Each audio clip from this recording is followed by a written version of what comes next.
All right. Hello, everybody. Good morning. My name is Brian Ellis. I am the Disaster Recovery Coordinator for the Tampa Bay Regional Planning Council. We are here today. We're going to conduct a broadband planning workshop. We have our partners with DEO, the Department of Economic Opportunity, and we're excited to have you. The Tampa Bay Regional Planning Council, we are one of 10 regional planning councils in the state. We maintain a multitude of programs on the state level and the local level. We represent 6 counties in the Tampa Bay area, 3.4 million people, and we're just happy to have the opportunity to hold this workshop. So I introduced myself. CJ, would you mind introducing yourself? Good morning. I'm the Director of Resiliency and Engagement, and very interested in the broadband issue as well and how it relates to emergency management and other issues. And I'm going to be Brian's co-host. I'll be keeping track of the chats and hand raising. So if you feel like you have something to say and you don't want to say it publicly, we encourage you to speak up through chat, but also post it to me, and then I can repost it anonymously or just say it from myself if you feel like you don't want to articulate it. But this is a very good and open opportunity for discussion, to share your perspective with DEO. So thank you for attending today. As my colleague mentioned, discussion today is going to be very important. Hopefully everyone has something to bring to the table if you choose to. This meeting is being recorded, so video recording is being created. We're going to give that to Department of Economic Opportunity once that's completed.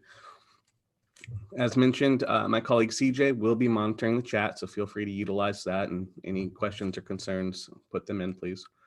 And I'd like to go over some Zoom tips because obviously we are using Zoom today. So with that said, thanks for joining. So please mute your microphone when you're not speaking. If you were dialing in, please mute and unmute yourself by dialing *6. If you have any technical difficulties, please respond in the chat box. We will do our best to address the issue. Today, we're going to be using an interactive polling software. It's called Poll Everywhere. It's going to be pretty neat because we're going to be able to, in real time, submit our answers to questions that you'll see in a little bit. You can use your web browser if you choose, or your text message from your cell phone. So it's going to be pretty neat. We'll go over that in a minute. All right, things to remember. You cannot be on 2 devices at once. This causes audio feedback. Please wait for the PowerPoint slides to load. Sometimes there's a lag. That's true. It's about a second long. Identify yourself each time you speak. That way we can keep track of who's saying what and make notes accordingly. Please use the chat box to ask any questions. And once again, CJ is going to be monitoring that for us today. With that said, I would like to turn over the presentation to my colleagues, Sean Lewis and Katie Smith from Florida Department of Economic Opportunity. Thank you. Hi, thank you so much. So welcome and thank you for participating in Florida's broadband workshop today. These workshops are being hosted by the Department of Economic Opportunity in partnership with the Florida Regional Planning Councils. My name is Katie Smith, and I'm the Director for the Office of Community Partnerships and the Florida Office of Broadband at DEO.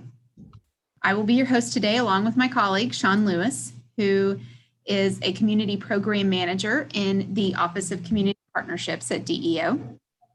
I want to thank our friends at the Tampa Bay Regional Planning Council for facilitating our workshop today and assisting DEO with invitations, technical assistance during the workshops, collecting information and comments to be included in the Florida Strategic Plan for Broadband.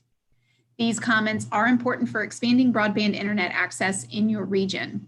And again, I'm Katie Smith, and I've been with DEO for about 6 years now and have worked in business development with large companies relocating and expanding in Florida, as well as economic development, assisting small and rural communities. I began to work in the Office of Broadband a little less than a year ago. Today, we're going to begin the conversation on broadband, focusing on accessibility, what the current status of broadband is in your region for your industry sector, and how you define broadband expansion. You are identified as a leader in the industry sector that you work in, and I'm looking forward to your discussion and our comments today. Next slide, please. During the 2020 legislative session, House Bill 969 established the Office of Broadband at DEO to increase the availability and effectiveness of broadband internet throughout the state, especially in small and rural communities. The bill also authorized federal access to federal grant dollars to assist communities with the expansion of broadband services. So the DEO now can do this, which is incredibly helpful. And we are currently staffed by existing resources in the Office of Community Partnerships at DEO. The Office of Broadband has been very fortunate to have the support and commitment of fantastic partners, such as the Florida Regional Councils Association, the Florida Association of Counties, the Small Counties Coalition, Florida Internet and Television, state agencies, from the Department of Transportation to the Department of Education and the Department of Health, and so many more. Next slide, please. So per statute 364.0135, the office has been provided 4 main directives, and these include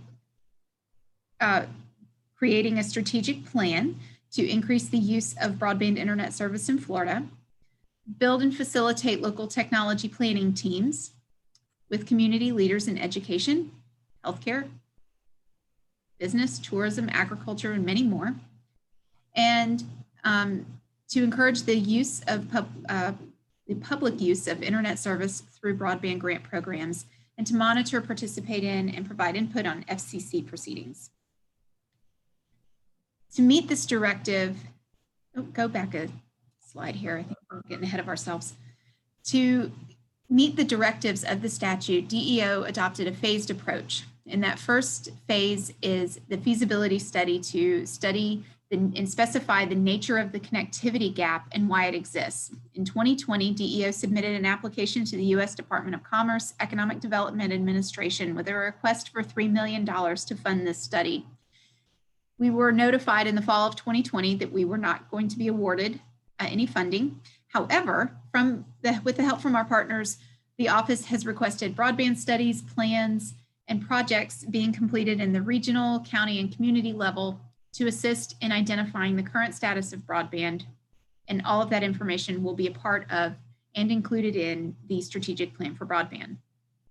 So our second phase is the strategic plan itself. And the office has begun an outline of what that plan will look like. And we are really looking forward to aggregating the information collected in these workshops and via the DEO website to include into our strategic plan for broadband. Technology planning teams gathered together in workshops that have been occurring over the last 3 weeks are from 13 industry sectors, and you guys provide vital information for our conversation, for our strategic plan, and the partnerships needed to expand broadband accessibility. The third phase is the implementation phase, and once we are able to start working on that strategic plan, we'll be able to identify other resources to assist us in that implementation. Okay, next slide, please. The Office of Broadband has created a website that houses information on federal and state funding opportunities, as well as information on the workshops and a link for the survey to a survey that the public will be able to provide their input on broadband expansion. One recent development you may have heard about is the Rural Digital Opportunity Fund, or the Rdof, from the FCC. That was $191 million that was awarded to Florida entities. And the FCC has provided a summary of the auction by county and the bidders within those counties. And you can access the link to those bidders on our website for more information. But it's important to note the DEO does not have a role in determining who gets what and how those funds can be utilized. Next slide, please. To prepare for possible grant funding in the future through DEO, priority will go to projects and proposals highlighting barriers, removing those barriers to entry for underserved and unserved areas, encouraging local and regional investment, and addressing many of the needs which have been exposed during the pandemic, such as remote working, telehealth, and distance learning. Finally, the Office of Broadband is continuously monitoring broadband development activities, and we participate in weekly meetings with national associations regarding various broadband topics. Next slide, please. You'll also find on the Office of Broadband website a map that highlights internet speeds by census block. The state of Florida minimum internet download speeds map uses FCC data, and since January of 2015, the FCC has defined broadband internet speeds greater than 25 megabits per second and upload speeds of 3 megabits per second. We chose to view this map and present the FCC data a little differently, because one of our office goals is to focus on the underserved and unserved areas. We chose to highlight the census blocks with minimum internet download speeds, so anything with 25.3 or less. The data from the map is provided by the FCC from June of 2019. It is for fixed internet service only. Satellite and mobile data are not included, but please feel free to log on to our website and take a look at it. It is really interesting, and that is that floridajobs.org/broadband link. Next slide, please. So on to the workshops. So today is the final workshop of our series, and it is being conducted with the Tampa Bay Regional Planning Council. This is the 10th of the series, and all of them obviously will be completed today, and all of the information will be aggregated and included into our strategic plan and into a document that will go over to the legislature before session starts. So participating in the workshop today, you will see on your screen that there are about 13 different industry sectors that we have invited and are encouraging your comments and your feedback. So we really look forward to hearing from you. Next slide, please. So at this point, I'm going to kick it to CJ and let you guys talk about, and Brian, and talk about how the Poll Everywhere details work and how they can get logged on. All right, excellent. So this is Brian Ellis from the Tampa Bay Regional Planning Council. The following questions coming up will be asked through an interactive tool to help DEO collect in aggregate information and testimonies for the workshop participants. So we will be using Poll Everywhere software. There's two ways to use it. You can use your web browser using the first item here. So going to pollev.com/goldleaf599, and you put that in your web browser and be able to submit your answers. CJ has placed that in the chat. Yeah, I accidentally just copied something else in there, so that was quite the failure. Hold on, and don't go to that Broward County climate link. Let me type this in here. There we go. I just submitted it, CJ. Okay, great, thanks. Yep. So you can join via the web browser, or if you'd like and you're comfortable with it, you can text goldleaf599 to the number 22333. So I believe many people will be using their cell phone today to text their answers, and that's wonderful. That'll be great. These answers will show up in real time. When we get to it, you'll just type in the corresponding letter to your text message answer. Thank you so much. You too. Each question includes a list of responses with a corresponding alphabetical letter. Please only submit the letter that corresponds with the response. This will ensure an accurate responses. For meeting efficiency, participants are asked to submit a response within 3 to 5 minutes. This will allow plenty of time for discussion. And if you need more time, just let us know. So it should be pretty easy. Now, the next slide, I'm going to show you what the text message confirmation looks like. I did it myself. And so this is what the screenshot should look like. You text goldleaf599 to the number at the top left corner, 22333. You'll get a confirmation text message. And at this point, you're now ready to submit your answers. So we will go ahead with our first question. It's also a test question, and you'll see how the software performs. Oh, all right. Hey, look at that. See, chocolate and vanilla. That is a very easy one, and chocolate always wins. But that's okay. Vanilla's actually been holding strong the last few workshops, so that's good. Okay, so the following 8 questions will help direct the Florida Office of Broadband in understanding the regional availability and accessibility of broadband internet service. The questions will also assist in the design of state programs and resources for broadband adoption, deployment, expansion, and resiliency.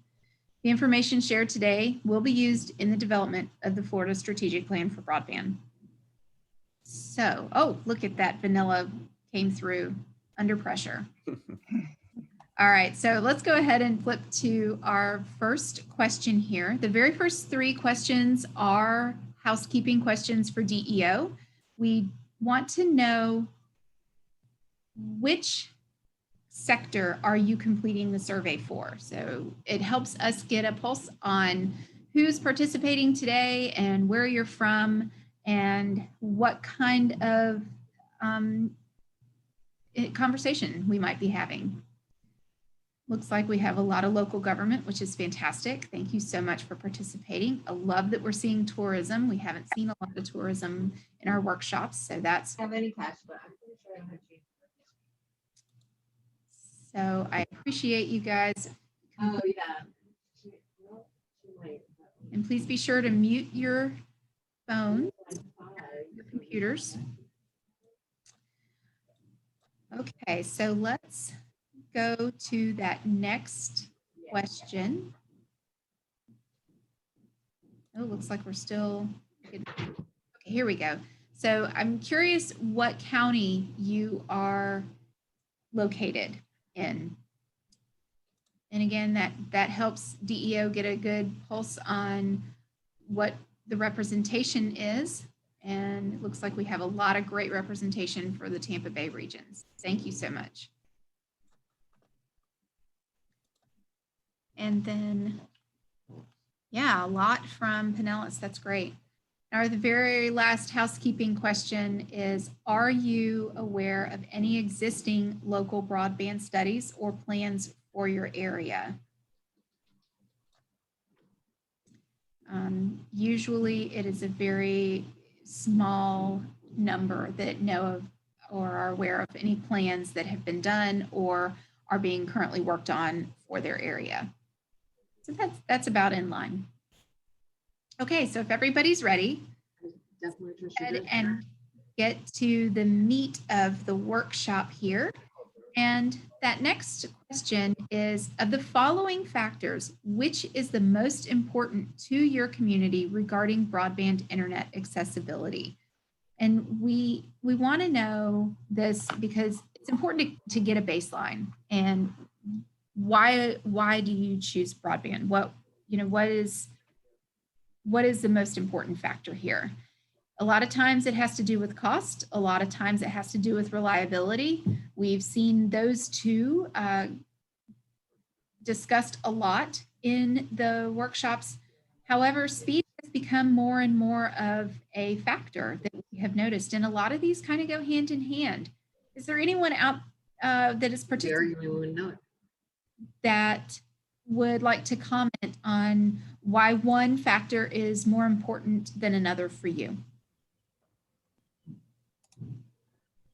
Don't forget to unmute. Katie, this is Brian with the Tampa Bay Regional Planning Council. I noticed in this polling, this particular question, that provider is not a factor with the participants on our webinar. With your other workshops, have you seen provider having any type of response? I would think it's important. Where I live in Pinellas County, I have 2 providers of internet service, 2 providers of broadband, and that's it. But I know depending on where I live, I might only have one. Are you seeing, what are the trends you're seeing statewide? That's a really great question. So we have seen provider come up. I think that provider has come up more in rural areas, those regions that have a lot more agriculture or farmland or just are rural in general. Those are the communities that we typically see the provider being a bigger factor. It's the areas where there's low population density. Yeah, low population density typically coincides with that. But that's what we've seen so far. And I know this area, there's some rural parts to these communities, but it's good that you have a lot of choices. Is there anybody else that would like to speak to that? Katie, this is Phil Kirkpatrick with the City of Clearwater. I think that with more and more people getting online, speed is critically important, but one option that's not here is bandwidth. So multiple access points, the number of nodes, one of the things that's misleading for most folks on speed is you're getting a node speed, and depending on how many people are linked to that node, your bandwidth changes. Yeah, that's a very good point. Maybe Brad could speak to that. Brad Swanson, I'm calling you out today. All right, well, I'm here, so happy to do it.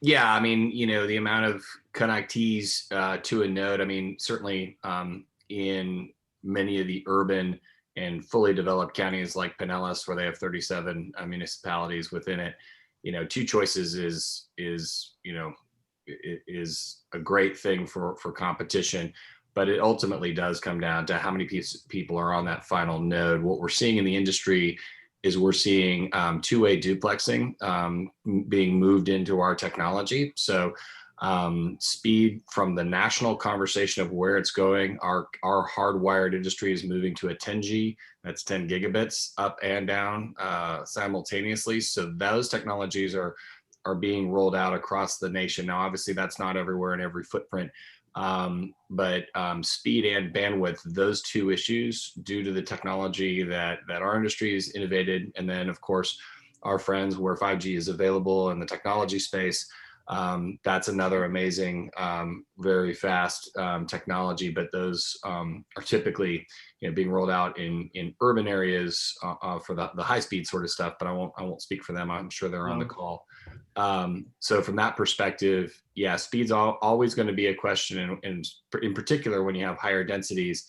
That's why when it's really high density, a hardwired connectivity, A, is cost effective for the private sector to provide, but it's also it's cost effective for the most robust speed technology and hardware to be deployed. Thank you, Brad. Katie, I have a follow-up question here, and it might be a little naive here, but are you aware of anywhere in the state of Florida any state-run providers, basically where there's such limited access that the state takes the initiative and provides any internet for a cost to a certain area? I'm actually not aware of any. I don't believe there are any. None have come to the Office of Broadband at this point. I know that there are small municipalities that may have their small co-ops or such, but there are no state-run broadband services. But thanks. That's a good question. I have not had that question yet. We've got stuff at the county level, like in. So yeah, so Sean Lewis is mentioning that there are items at the county level and providers at the county level, but not on the statewide level. Anyone have any comments on their factors? Katie, it's Stacy Briggs with T-Mobile. I was just going to talk a little bit about upgrades going on in the wireless industry, especially in the Tampa area. There's lots and lots of stories right now of how much all the wireless providers invested in the upgrades to make sure we had capacity for the Super Bowl. Of course, that's not necessarily a one-off. We are upgrading everywhere, as T-Mobile just merged with Sprint, as you know, and we are actually now the #2 mobile provider in the country, and we are having to build the network as part of our merger, but we are also, adding retail stores and adding all kinds of capacity on our network with our upgrades that aren't just limited to that 5G small cell technology that you might hear about. That's really millimeter wave, and that's for really high speed and to add capacity to maybe existing LTE networks. It requires a smaller antenna in more urban areas, denser areas. And then we are also investing in 5G in rural areas by deploying 600 megahertz spectrum, and it's long haul spectrum. It goes 25 miles, broadcast quality spectrum. And then we have some mid-band spectrum in there. So you'll hear a lot about spectrum. And what Sprint brought to the table for T-Mobile was the mid-band spectrum. We call it the layer cake, but that is where your capacity comes from. So the spectrum game is every bit as important as the fiber game, just making sure you have the right mix in any given community and really promoting policies that would help us, not hinder us, I guess, from developing, the 5G and next generation is beneficial. The one thing we have talked about as an industry that since we're into what could help would be, fair taxing situation where this is a state where we actually pay on our investments as providers, and that's really not a competitive place when there's about, I think, 23 other states where we're treated like a manufacturer. So the inputs that go in are not taxed because the outputs are taxed. So there's no pyramiding of taxes. So anyway, we know that's a possibility and something we can all agree on as an industry, both the wired and wireline folks. So those are and anybody had any questions on wireless or T-Mobile, I'm happy to answer. Thank you, Stacy. Always informative. I appreciate your participation and comments. Thank you. Let's flip over to the next question here. It's kind of a two-part question. So this is part one, and the next question will be the follow-up to this. I want to know what type of internet technology your industry sector is currently utilizing through your internet service provider. Yesterday, we saw a lot of fiber.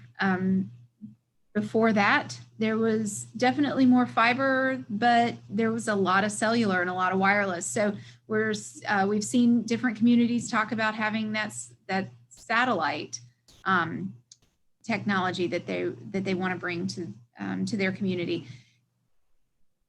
The next question is going to be what you would like to see in the future. So knowing that, is there anyone who would like to talk about the current technology that you're using for your industry sector?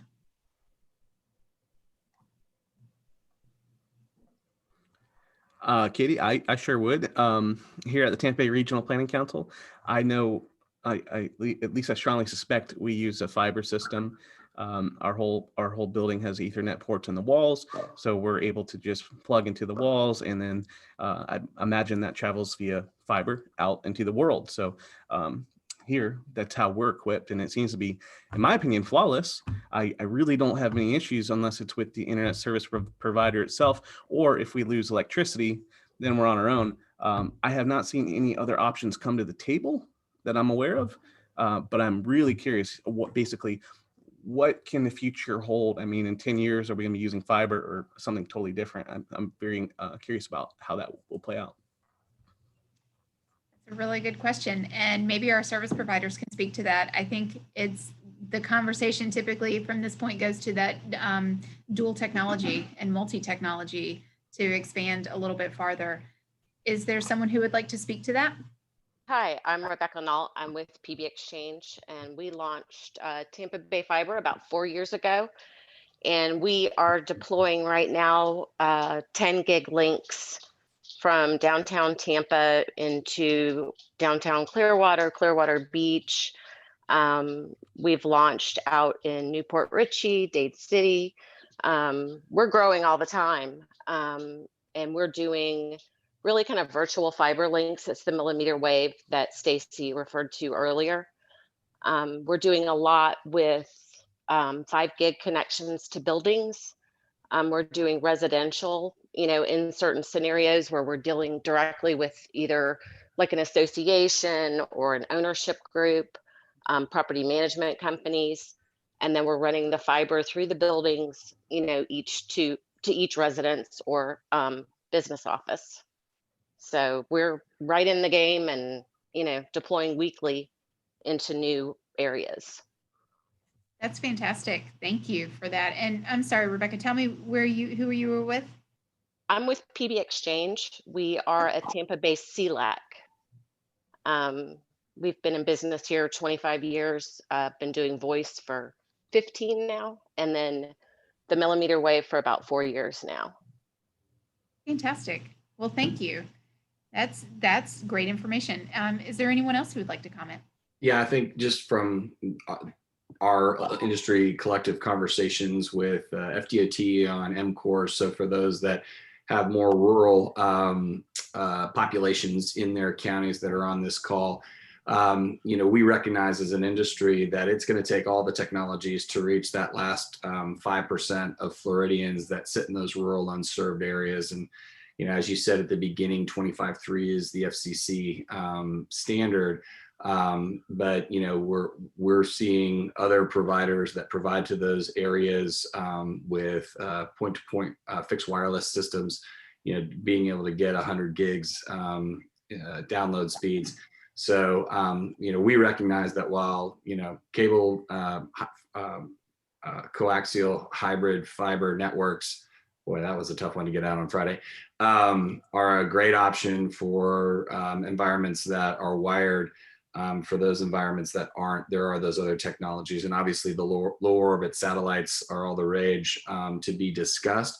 Some of those are coming online for various areas. That's a big investment by Elon Musk. Those technologies, will be, viable probably, I'd say soon, depending on what your definition of soon is. But in the meantime, and I know my members and our friends in the wireless and in the wired phone space are helping to, wire schools and opening up their Wi-Fi hotspots during things like COVID and stuff like that. I know our members did that. And then of course we should have touched on it before, but we've got the low cost internet programs for $10 a month for families that qualify for the free and reduced lunch. So in higher density markets like Pinellas and Hillsborough and places like that, those programs are continually promoted by our member companies. Mostly, at least in the core of the corridor, will be Charter Spectrum, and then on the north and south borders, Comcast. So Charter Spectrum, excuse me. So we're doing what we can to connect those last few folks and folks that need help. But it's going to take everyone's technology that's on this call, at least from a provider standpoint, to connect those last folks. I'd like to, this is Brian once again, Tampa Bay Regional Planning Council. I'd like to just comment on what Brad said. Brad, I was unaware that there are any subsidized programs for people that qualify for such things. I had no idea that applied to broadband or internet. That is interesting. Well, it's one of the really nice things about DEO and these calls, as well as our calls with on the FDOT calls. It's a program that's been around for 10 years and it's growing, and member companies will hire celebrities at the beginning of the school year to promote it. In Florida, it's handled 67 different ways based upon the school district. So each school district has a different method of promotion. While we, in our industry chant it to the high heavens, there was a Super Bowl commercial about it from Spectrum. So we're advertising it, but adoption is a huge issue. And so while it's available when families are signing up for the program, they're focused on feeding their kids. And this program is typically listed after that with a few other programs that they are used by that schedule. But, if anyone wants to get more information on it, I know we've provided Katie a link to our link of all of our members, and I see Chris Bailey just put Charter Spectrum's Internet Assist link in the chat box. So for anyone that's interested, I would suggest going to that page based upon your region and looking, and we're happy to help connect you with the member companies that provide those. And I'd be remiss, because we're good partners, our friends at AT&T and I believe T-Mobile and those folks offer SNAP-based qualifications as well. And I know my members offer beyond the FRL certain qualifications for folks on other government assisted programs. Thank you, Brad. And Brian, I have that list of programs that I can send to you after, and we can share those with everyone who's in attendance today. So Absolutely, that would be wonderful. Sure.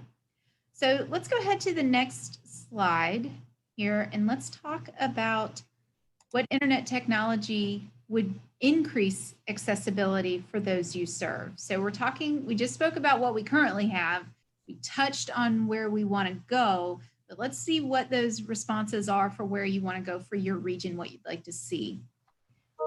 While these are going, while everyone is voting, I'd like to hear from maybe our tourism sector and how the internet has affected your industry, especially recently. Can you talk a little bit to that?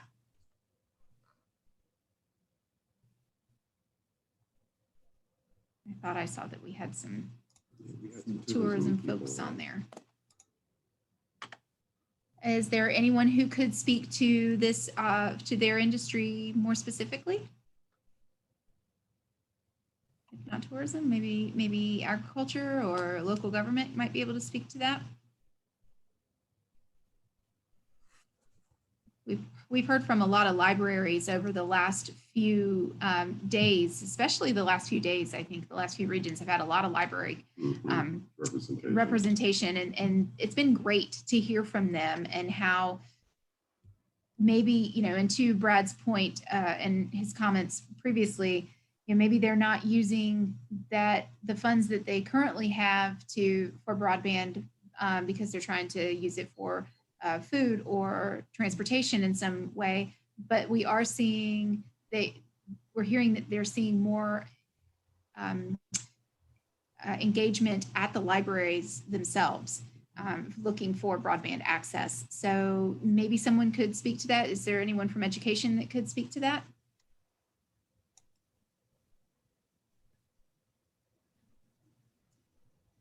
All right.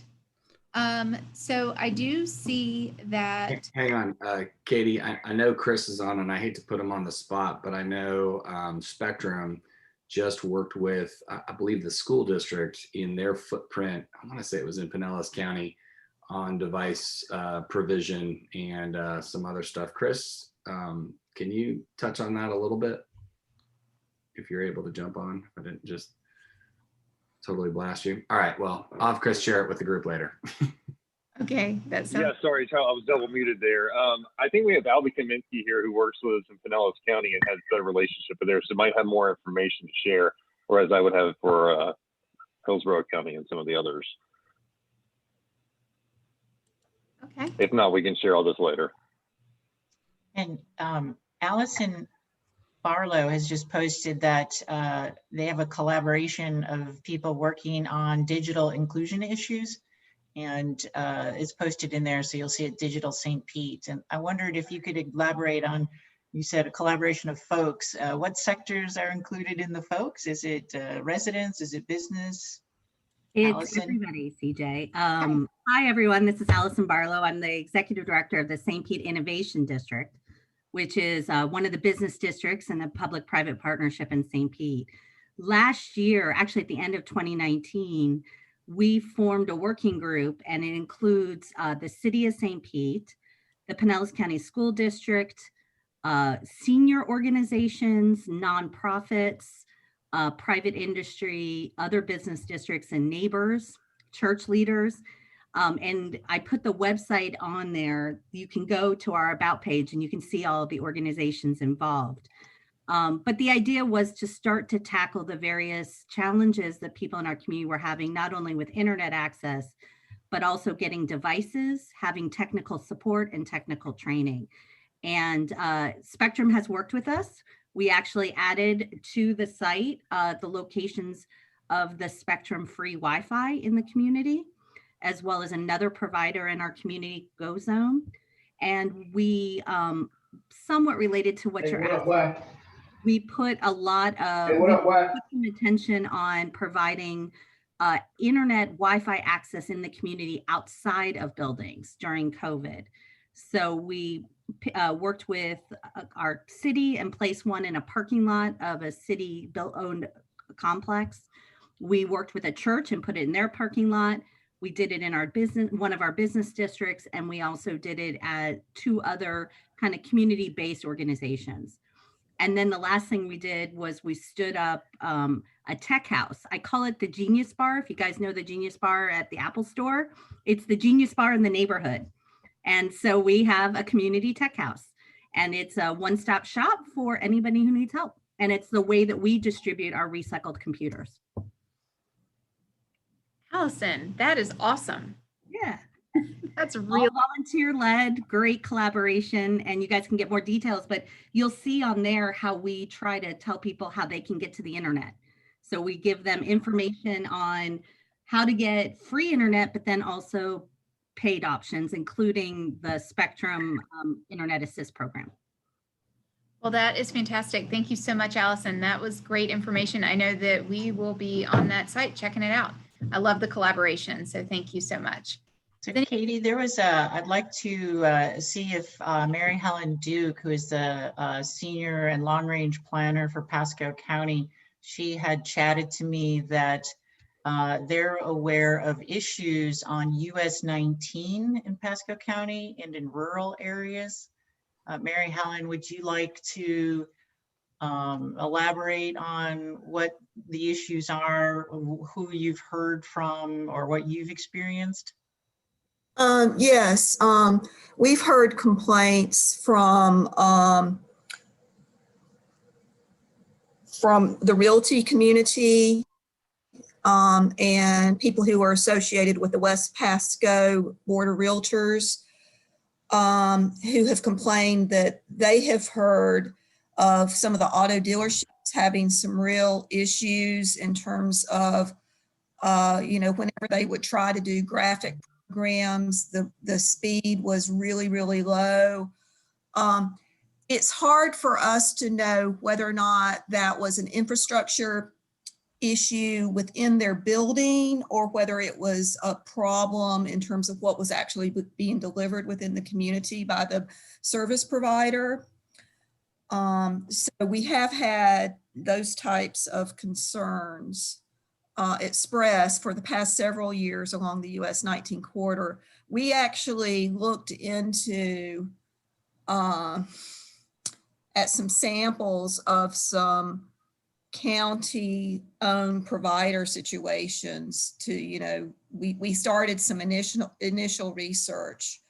There's a group up in Minnesota that has done this.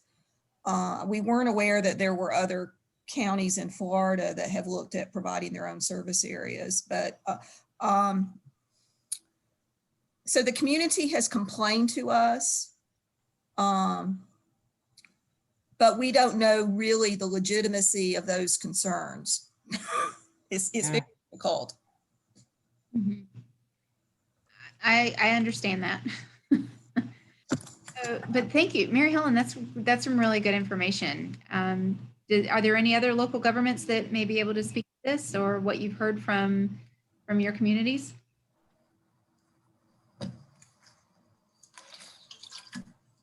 Well, I'll bring one up. This is CJ. I've heard this, and it's again, because it wasn't on my radar to collect this information, is the importance of internet accessibility. And I guess that would be really talking about number of nodes associated at shelters during hurricane. So it's a very, narrow, specific, high use situation where there's already potentially a lot of infrastructure challenges or damages, right? And so just reflecting on, my job is mostly focused on resilience, preparedness issues. And so I've heard this come up also living in Tampa, when the 4 years ago, when the hurricane came through and how the power was out for 4 days. So our in-home internet service was not functioning for various reasons. And so until at the last point, so it came back. So I think there's just a question of accessibility under and strategies for support to special needs shelters, additional kinds of shelters. So some alignment of the DEO, this broadband initiative, to your community resilience initiatives for additional analyses or surveys of what's available, what are the backup plans. I know there's tons of emergency management plans for communications. I'm not saying there's not. You guys can probably talk all day about that. It's just, it came up as a point where we know, hundreds and hundreds of people can go into a shelter for a period of time, and what's the availability at those places, which may be schools or libraries. They're not used to that kind of capacity, generally speaking. Yeah, if I can, Katie, and obviously you've heard all the things. I sit in the Emergency Management Center in Tallahassee when we go through that. One of the things that folks, while our members, like everything else with some of these programs, they advertise it, everybody doesn't know it, but our members will typically make their Wi-Fi hotspots available and open for free. I know our friends in the telecom space do the same thing. And obviously recovery and wiring those schools and having them, at capacity in those emergency scenarios is key. So I know our folks are very involved with folks like you, CJ, and thank you for that. And but like, for example, when the hurricane came through the Panhandle and just wiped everything out, on every corner, there was a Cox, Comcast, and Charter Spectrum truck with towers refloating a network and restoration. We did the same thing in the Keys. Our members did the same thing in the Keys, where they strung fiber literally on the freeway, bridge to bridge, as the bridges were being developed. So, this is the kind of thing where we know it's a lifeline, just to tell family members you're alive and you're safe. So the challenge on power, to your point, CJ, is we have to wait until the power companies certify it safe before we can get in there. So there's always as minor of a delay as possible as we can make it. But if there's no power to the node, we can't energize the network. So it's worth knowing, but it's one of those little things that people, as soon as the power turns on, they're like, why isn't my internet working? Well, your power might be on at your house, but the node that powers your house might still be out of power. So it's one of those things that, our folks hunker down just like everybody else and get back out there as fast as it's safe to get back out there. Thank you, Brad. And thank you, CJ. Those are really good points. And, you're bringing up the resiliency piece that we haven't really touched on in these workshops. So thank you for bringing that up, because it's important and we have to have it, especially in Florida. So it's going to happen. It has happened. It's going to happen again. So we right to continue. We don't like that. Katie, in the chat, Mary Helen mentions that she has some experience with that in Pasco County. In their shelters, looks like special units are brought in. So this issue is certainly something that people are aware of and respond to. So that is interesting to me. And then looks like Miss Barlow mentioned they're looking, or they have looked at using PSTA buses with Wi-Fi for charging stations and connection spots for emergencies.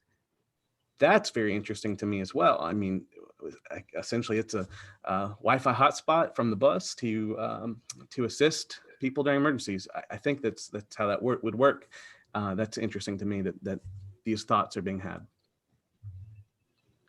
I think it's really creative, and I think it's really it's thinking outside the box. And what we're seeing in urban areas, how can we replicate that in more small and rural areas as well, so that those that are hard hit during those disasters have the ability, like Brad said, you got to reach out to your family, you've got to reach out and make sure everybody's okay, and to CJ's point as well. So thank you, Brian. That's a really good point. Anybody else have a comment on accessibility here before we move on to Hi, Rebecca Nault again from PB Exchange. I had to get off my 15-year-old laptop and onto my cell phone. I just kind of wanted to speak again to COVID. Us being a small, business and local provider, we're not a national company. We wanted to help as well. And with us being a service provider, you would not believe how hard of a time we had trying to give service away. We wound up being able to provide service to one of the Tampa Housing Authority buildings, where we donated internet to 201 apartments. We're going to do it forever. It's an ongoing donation. And now we're starting to get some more attention and people understanding we're here and we're willing to help. We're willing to work with them. We can provide that super low cost internet, to downtown St. Pete, to Clearwater, to these places. So I'm just kind of curious, how can small providers, get more involved in the community? Like, what do we need to do to let people know we're here and that we are big supporters of our community and of our state, and we want to help? That's a really good question. And yeah, I think it comes down to the obvious: marketing. But we can see how we can help in our office. I'm not sure how we can make that happen, but we can definitely look into it. I'd like to chat with you after the call, if that's okay. Yeah, absolutely. We're working with the city of Tampa, some now with Tampa Housing Authority, on some of their projects and things like that. And basically, we're going to be doing like a smart city for them for, some of the subsidized apartments and things like that. So yeah, I'd love to talk to you, send me an email and we'll set something up. Thank you. Sure. Okay, so let's, oh, I'm sorry, go please. Katie, I just wanted to mention one other thing because we have a lot of money out there right now. You talked a little bit about the Rdof and because this community seems to be very engaged, just to take full advantage of all the CARES Act money that's coming in to the local level. And I don't know how you make people aware, but I know there's Hotspot Funding coming in. We work directly with the school districts to make sure those kids are connected with our program. That's Project 10 Million. But that's critical to making sure every one of those dollars, there's nothing sitting on the table. They just extended the deadline for the use of that round 1 CARES Act to the end of this year. So, and then there's going to be more and more and more. And I think the more engaged communities are in understanding what's available, there's a lot of money out there for different programs. I just wanted to mention that. Thank you, Stacy. And you're right, there's a lot of money out there. There's a lot of money floating around, and how to use it, how to distribute. That is kind of a challenge right now, and trying to make sure that we can access everything that is available to us. Any other thoughts?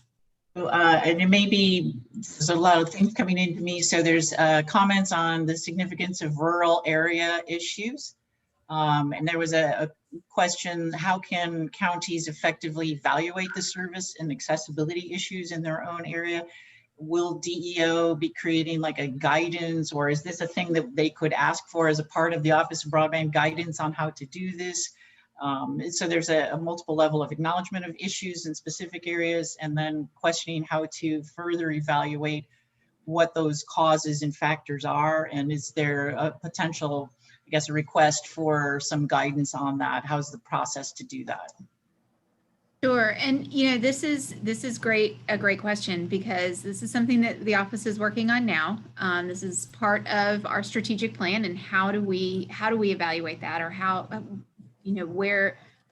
what is our capacity for that?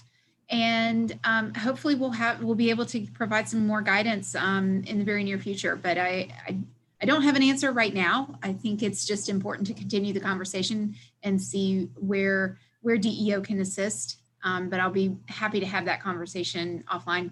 I think that's a great thing to continue discussion on. Katie, can I add something? Okay. Sure. So I know you mentioned it earlier, but it's kind of, when you're kind of walking through the FCC, it's a big entity. The folks on this call might find it interesting that 2 weeks ago, after about 1.5 years of figuring out a methodology to do a granular map of these counties. So one of the first big things that DEO has pointed out is that once the federal maps which are now funded, so they're going to begin mapping, they can see on a much more granular level where service is and where it isn't. So understanding the gap analysis for counties just from a geography standpoint will be a lot more transparent. Right now, the old methodology that the national maps use is a census block, meaning if one person is served in the census block, the entire block's considered served. And obviously we know that's a failed and old methodology. So thankfully under the previous administration and then the approval under this current administration, they've approved the funding to move forward with it.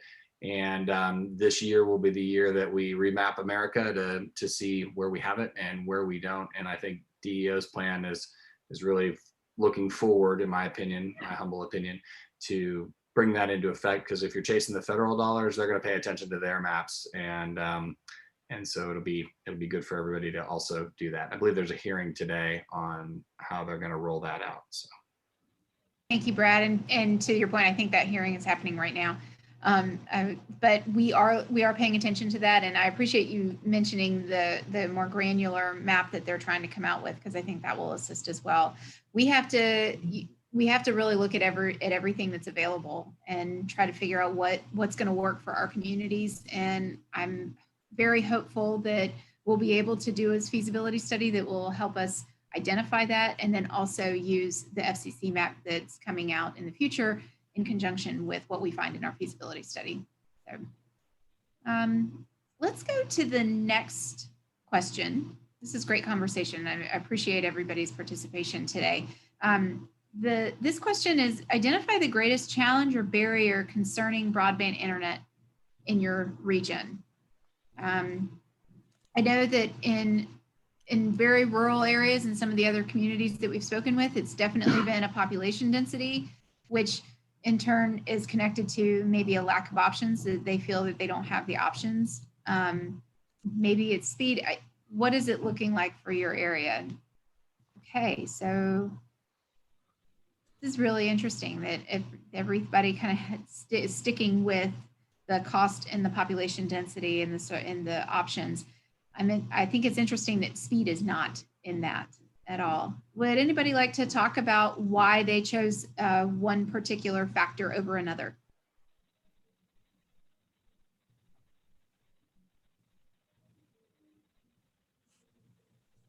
I know everybody has an opinion on that. Hi, this is Eileen Carey. I just like to share, I think cost is a really big barrier for our community, and the other things are kind of a moot point, because if you can't afford to have internet access in your home, then some other things don't really matter when it comes to that. So I think making sure we can have affordable internet is the key to be able to bridge this digital divide. Thank you. Katie, I would, go ahead, sir. Yeah, this is Todd Dunn from Citrus County. And, we're pretty much built out where the people are. And typically it's the poorer people are in these rural areas and kind of spread out, and it just isn't profitable for internet service providers to get out there. So that's why I selected population density. The areas that were dense are served, the ones that aren't can't even afford other options, and having a $10 a month discount plan doesn't help them if, we can't even get anything out to them. Thank you for that. I would like to piggyback off of what Todd said. We, in the Tampa Bay region, I have family members in Hillsborough County and Pinellas County, and myself as well. We definitely have access to, since we're so densely populated and built out, we have access to quality internet speeds, high internet speeds. And as I think it was Aileen mentioned, it's a moot point if the cost is not there. We have access to those higher speeds. However, the cost is much greater. So I would like to agree with what she said. And we're dense enough. We certainly have a lot of access in some of our counties in the Tampa Bay region, in the northern counties and maybe Manatee County. I'm not sure if that's the case though, but cost is certainly going to be an issue. This is Mary Duke from Pasco County. I have some concerns as well that have been expressed by various people. Internet equity is a concern in that we may only be seeing infrastructure upgrades in the higher income neighborhoods and not necessarily in the lower income neighborhoods. There's some concern that may be what our problem is along the US 19 corridor. Perhaps the providers have not upgraded the services there to the extent that they could. And what kind of incentives are there for them to do that, knowing that, that's serving a low income population. So that's a real concern. Good morning. I'm Hillary Bruno with Pasco County Community Development, and I think it's important to recognize that there are different needs. We primarily serve low and moderate income households, so our income households are under 80% of the area median income for Pasco County. And you have two different populations. You've got the adult population that might be able to access their internet on their cell phone and I think many folks that we serve have that capacity to go online. And through that, they are able to apply for jobs and those sorts of things. But then you have the children and you have the folks that need the internet to do other things. And I think that's really important. I mean, sure, you can give somebody a phone with internet access and they can apply for a job and start moving forward. But what about the kids that might need the internet for homework and those sorts of things? So I don't know that it's just about accessing the internet. It's also having the tools to appropriately access the internet.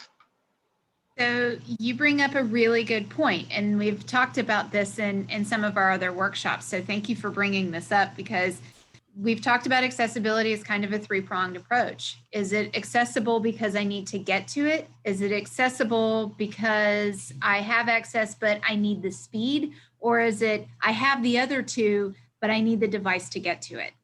And I think your comment kind of goes along on those lines, and we've heard a lot about that. And it's interesting which industry sector speaks to that, because the accessibility changes with what defining accessibility changes per industry sector. So thank you for bringing that up.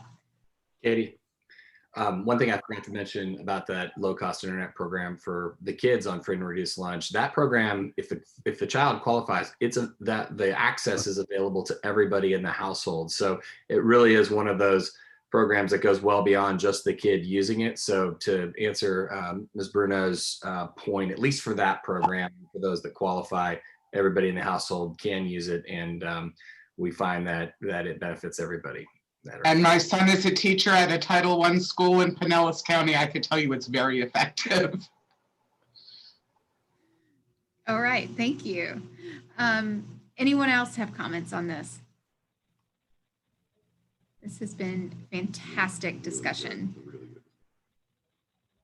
Any other thoughts or? Okay. Outside of everything that we have touched on today, are there any other comments that anybody would like to add, or any other issues that you would like to bring up while we are all on the line? This is Mary Duke from Pasco County. What kind of tools can DEO provide local governments in terms of if they wanted to study what was going on within their community at a greater depth? You know, RFPs, RFQ samples. You know, many of us participating in this call are not experts in broadband internet. And so need some of that guidance. You know, we need that technical guidance. And of course, we can go through our IT departments, and we will if we decide to pursue, you know, conducting further studies in our areas. But can the state provide any assistance with regards to that?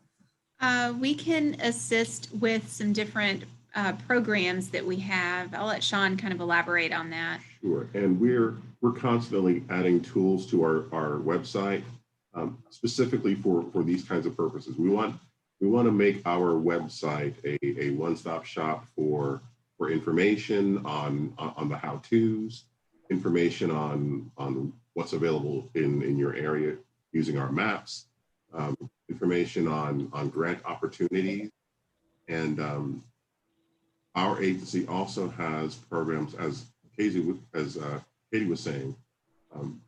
We have programs that can be worked into local infrastructure projects.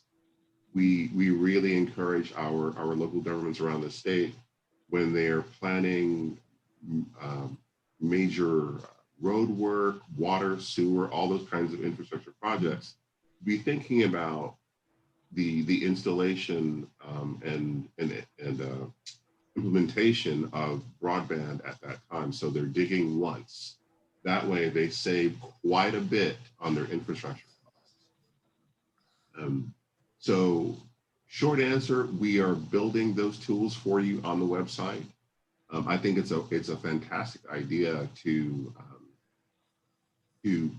present some some capacity in terms of what applications might look like. That's something for us to talk about and put together. I think that's a wonderful suggestion. So thank you for that. Thank you so much. Anyone else have any other thoughts or questions? Hey, Katie, my name is Colleen Weaver. I'm with Pasco County. And I just wanted to emphasize the rural and the homebound issues that I've seen and heard, especially with COVID. Some people can't go out to those hot spots. You know, it's not possible. Those are great ways for the cities and the population densities and kids to get to libraries. But, you know, I watched my mom struggle trying to get a vaccine online, and her internet speed was so slow. She was panicking. I was literally having to be on the internet with her every morning trying to get her registered. And, you know, I ended up getting her and my stepfather registered, but she was never able to really access to even log in and get into the queues. So it was really, and it stressed her out. So not having that speed and not, you know, she lives in a beautiful home but she's out in the woods, you know, so it's, it was really difficult. So it was tough watching her do that. And I've heard that even the county commissioner brought up parts of the East Pasco, same thing. People were struggling with getting internet speeds to be able to log on to get those vaccines. So that wasn't, you know, so it reinforced my thinking that, you know, it wasn't just happening to my mother, it's happening across the country with people that are in those rural communities. So how do we reach them? That's critical, because they're getting left out in the homebound. They're getting left out. Well, that's a really good point. That's actually part of why small and rural communities have really been highlighted by our leadership and the legislature as areas that really, really need that kind of attention. Colleen, I completely relate to exactly what you just said, because I have the very same situation in my own family. My mom lives in the Brandon area, and just like yours, she's been calling me, telling me that she's had the most difficult time trying to get registered for vaccines due to exactly what we're talking about here. So this is something that is right in front of us that we're working on and trying to make sure that in anything that we propose, that those areas really are given priority and attention so that they don't have to compete against rural areas at the same level. All right. This is such good conversation. I love it. Thanks for, this is a great last workshop. So is there anything else that we need to talk about? Because I love hearing some of the stuff that you brought up. It has definitely been helpful, and it's brought to light some other issues that our office maybe didn't think of, or maybe didn't take that perspective. So thank you so much. Any other questions? Hey, Katie, this is Valerie Pianto with Hernando County's Economic Development Office. And I'm sure you've experienced this, but just to kind of say it out loud, you know, as a somewhat rural community, as we go out and recruit businesses and they move into our tech center, and, you know, obviously they have services, all the infrastructure is in place, yet they want to move here maybe from the Northeast or somewhere in the Midwest for our rural feel, yet they still have that expectation of services for wherever they're going to build their home or move to. And it has been a challenge for us as they have an eye-opening experience of a $7,000 bill to have services, you know, some sort of internet brought to their home, or that their kids can't have the access that they're used to. So I think it's really important in our business recruitment efforts as well. You're right, and we hear a lot more about that a lot more frequently. We do have projects that have, to Sean's point a little bit ago, that we do have projects that are infrastructure projects that have that communities have applied for, and they have that broadband component so that we can help get that into the infrastructure build out at that time. But it is a good point. We're hearing that more and more. Anyone else? This is Mary Duke from Pasco County again. I know yesterday I received the survey that DEO put out. And so I have forwarded it to a number of community groups, to the group that was complaining about the US 19 internet service, as well as our IT department head, and other key departments. And I think it's important for local governments, this survey that you're conducting, from what I read, it could be sent to just about anybody so that you can get as broad of a representation as possible from the various communities. And so if you haven't done that in your community, I would encourage others to do.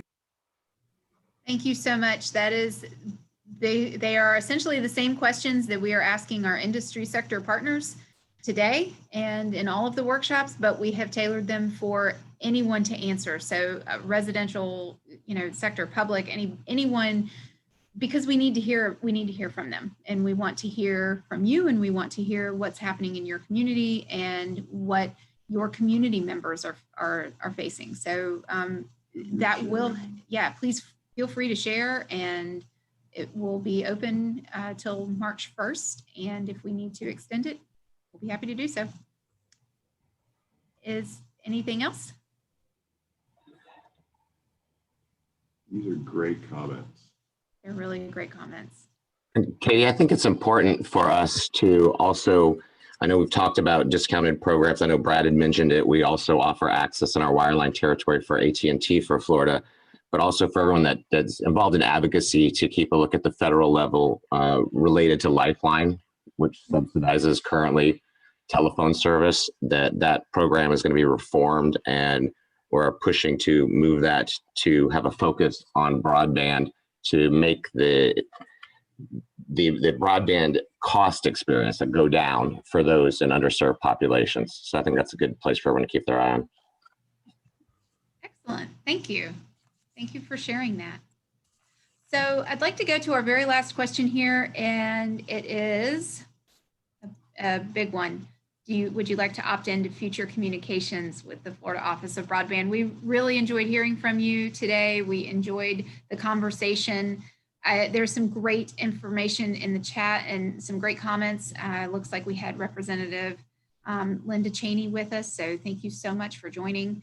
And we appreciate your time. And with that, I just want to thank our DEO leadership for their support and guidance in the establishment of the office, the Regional Councils Association for volunteering their services and coordinating activities and consultations. We appreciate the regional planning councils themselves. Thank you, Tampa Bay. You've got a great group here and lots of great conversation, but we appreciate your assistance with the workshops and reaching out to these industries and assisting us.